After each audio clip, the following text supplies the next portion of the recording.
Memutuskan untuk tidak lagi menjalin kontak dengan seseorang bukanlah tindakan yang diambil dengan mudah. Langkah ini seringkali disertai dengan pergulatan emosi dan pemikiran yang mendalam. Dalam perspektif filsafat stoikisme, keputusan ini seringkali dikaitkan dengan upaya untuk menjaga kedamaian batin dan menghindari gangguan yang tidak perlu. Stoikisme mengajarkan bahwa kebahagiaan sejati berasal dari dalam diri, bukan dari faktor eksternal seperti hubungan yang tidak sehat. Namun keputusan untuk memutus kontak ini juga membawa dampak pada pihak yang ditinggalkan. Mereka akan melewati serangkaian tahapan emosi yang mungkin tidak disadari sepenuhnya.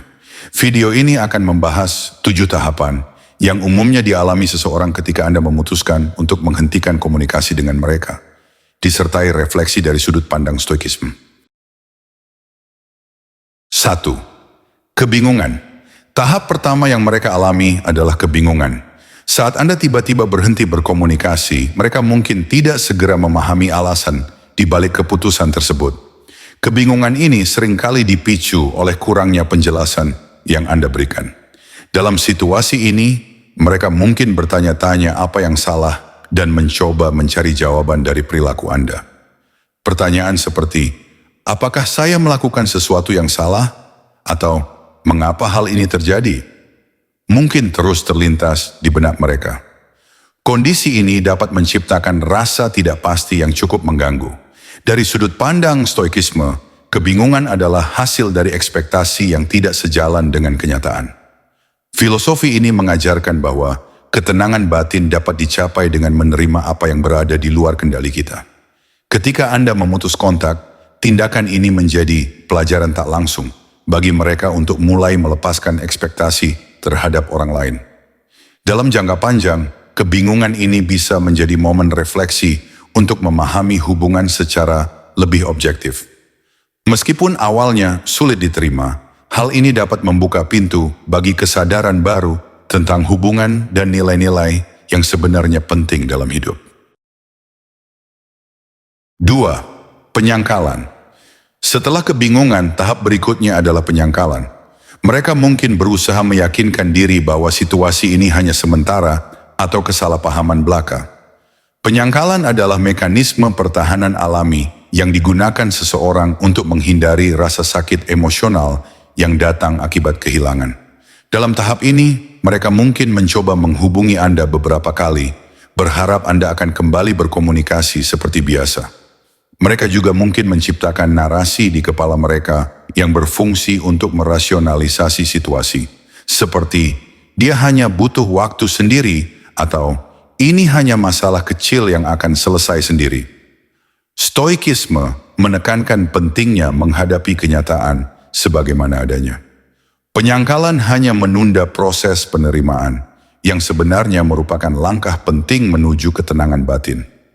Dengan tetap berada dalam penyangkalan, mereka menghindari menghadapi realitas dan malah menciptakan lebih banyak ketegangan internal.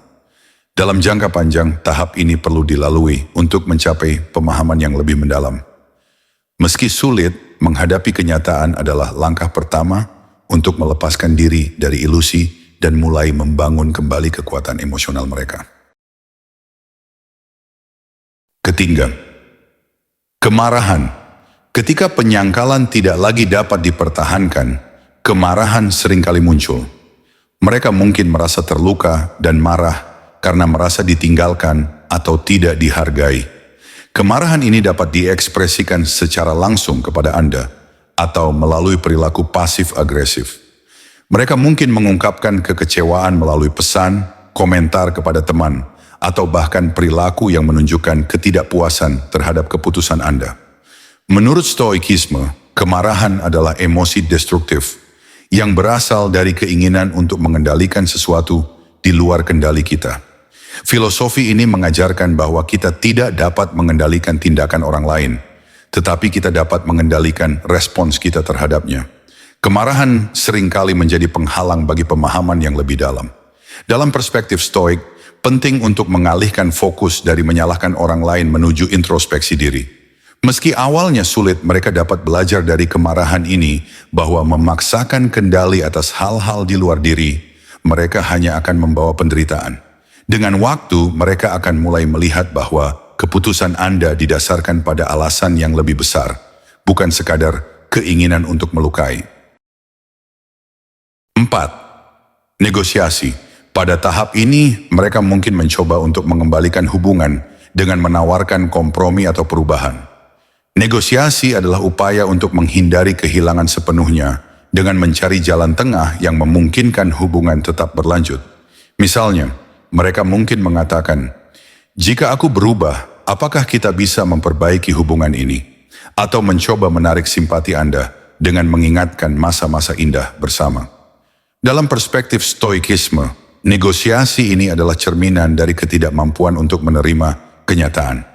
Filosofi ini mengajarkan pentingnya menerima sesuatu apa adanya tanpa berusaha memaksakan perubahan pada hal-hal yang tidak dapat kita kendalikan. Negosiasi seringkali menjadi tanda bahwa mereka masih belum sepenuhnya melepaskan ekspektasi terhadap hubungan tersebut. Penting bagi mereka untuk memahami bahwa tidak semua hal dapat diperbaiki, terutama jika hubungan tersebut tidak lagi memberikan keseimbangan atau kebahagiaan sejati. Dengan waktu, mereka akan menyadari bahwa negosiasi hanya memperpanjang proses yang sebenarnya mengarah pada penerimaan. 5. Depresi. Setelah upaya negosiasi gagal, perasaan sedih dan kehilangan mendalam mulai muncul.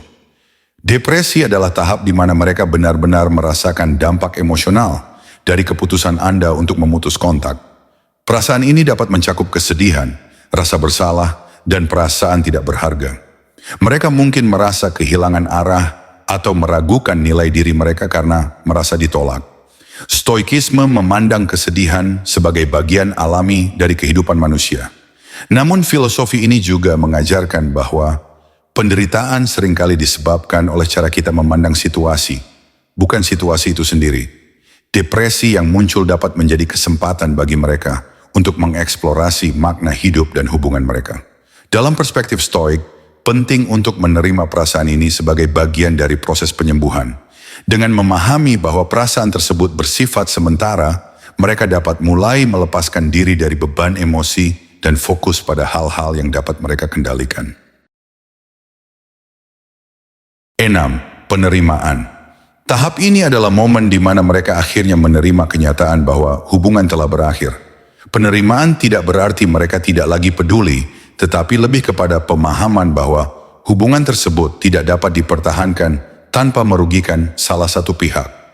Dalam tahap ini mereka mulai menerima bahwa keputusan Anda adalah bagian dari realitas yang tidak dapat diubah. Dalam Stoikisme, penerimaan adalah inti dari ketenangan batin. Filosofi ini mengajarkan bahwa menerima kenyataan tanpa perlawanan adalah kunci untuk hidup yang damai dan seimbang. Dengan mencapai tahap ini, mereka dapat melanjutkan hidup tanpa membawa beban emosional dari masa lalu. Penerimaan memungkinkan mereka untuk melihat hubungan tersebut sebagai pelajaran hidup yang berharga, bukan sebagai kegagalan yang harus disesali selamanya. Ini juga membuka peluang untuk memulai kembali dengan perspektif yang lebih bijak dan dewasa. 7. Pertumbuhan. Tahap terakhir adalah pertumbuhan. Setelah melalui semua tahapan emosi sebelumnya, mereka mungkin mulai melihat pengalaman ini sebagai pelajaran berharga. Pertumbuhan ini dapat berupa pemahaman yang lebih baik tentang diri mereka sendiri, hubungan, dan apa yang benar-benar penting dalam hidup. Mereka mungkin mulai mengidentifikasi pola-pola hubungan yang tidak sehat atau menggali lebih dalam nilai-nilai pribadi mereka. Stoikisme melihat setiap tantangan sebagai kesempatan untuk berkembang. Dalam konteks ini, keputusan Anda untuk memutus kontak mungkin menjadi katalis bagi mereka untuk menjadi individu yang lebih bijaksana dan tangguh. Meski awalnya sulit, proses ini dapat membawa mereka menuju kehidupan yang lebih bermakna. Mereka akan menyadari bahwa kehilangan ini tidak hanya tentang akhir, tetapi juga tentang awal baru yang memungkinkan mereka untuk tumbuh dan menjadi versi terbaik dari diri mereka sendiri. Memutus kontak dengan seseorang bukanlah keputusan yang mudah, baik bagi Anda maupun bagi mereka yang ditinggalkan. Namun, melalui proses ini, terdapat peluang untuk belajar dan bertumbuh, baik bagi Anda maupun bagi mereka. Stoikisme mengajarkan bahwa setiap situasi, betapapun sulitnya, memiliki potensi untuk memberikan pelajaran berharga. Dengan memahami tahapan-tahapan yang mereka alami, Anda dapat lebih berempati dan bijak dalam menghadapi dinamika hubungan manusia. Pada akhirnya, keputusan ini bukan hanya tentang meninggalkan, tetapi juga tentang menciptakan ruang bagi kedamaian dan pertumbuhan bagi kedua belah pihak.